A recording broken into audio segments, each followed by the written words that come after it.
Okay, I said I'd show you how I make my oats. Start out really simply. I just spread some kind of neutral oil. I'm using coconut oil, but you could use canola or vegetable oil. And I just put this on the pan.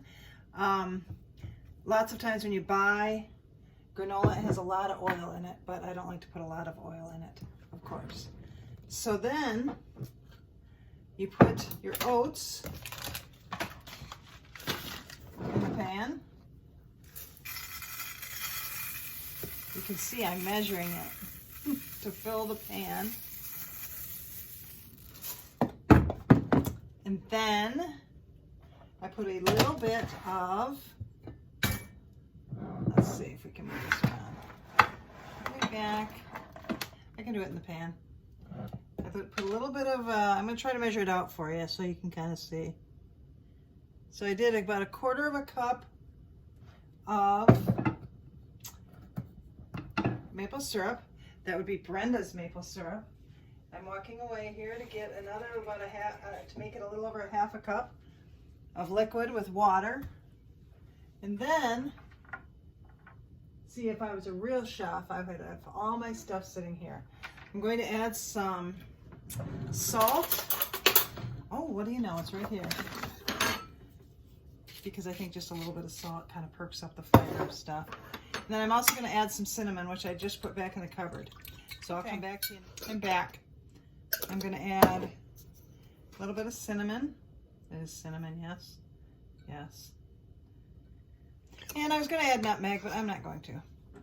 You could add whatever you wanted, really. I don't know what other kind of flavors would go, but cinnamon's always really tasty. And then, now a lot of times people do this in another bowl, but I don't really feel like messing another bowl. So I'm going to pour it all around. Mix it up. And it should be kind of wet, but not overly so. The whole idea is you can dry it. Lots of times people will dry it in like a dehydrator, and I happen to have a dehydrator, but I'm going to use the oven. So let's see. You can see kind of, it's not dripping or anything. I'm going to put this in the oven at 200.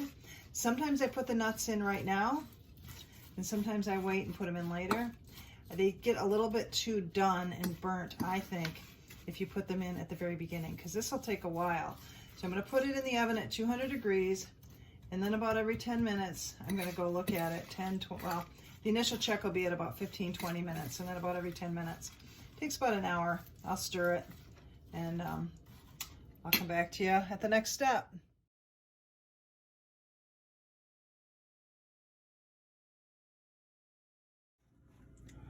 So I'm going to be heading out for a drive, and it's only been in about a half an hour, and it's certainly not done, but I'm going to pull it out of the oven and let it sit, and then I'll put it back in when I get home. So it's really forgiving that way.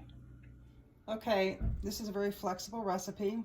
I forgot to put the nuts in because we went out for a drive and I came back and put it back in, but that's okay because no one will care. But I do think it's good if you put it in there for 5 or 10 minutes.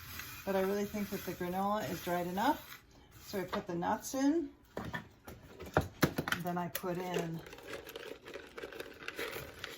raisins. And you don't really cook the raisins ever. I don't anyway.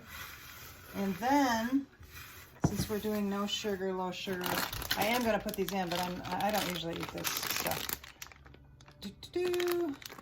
Chocolate chips.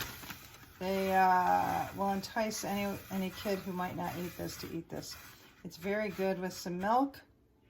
And and why am I not putting these in yet? Because you don't want to put it in when it's warm at all, because it will turn to, melted chocolate. So anyways, that's how easy this is to do. Enjoy.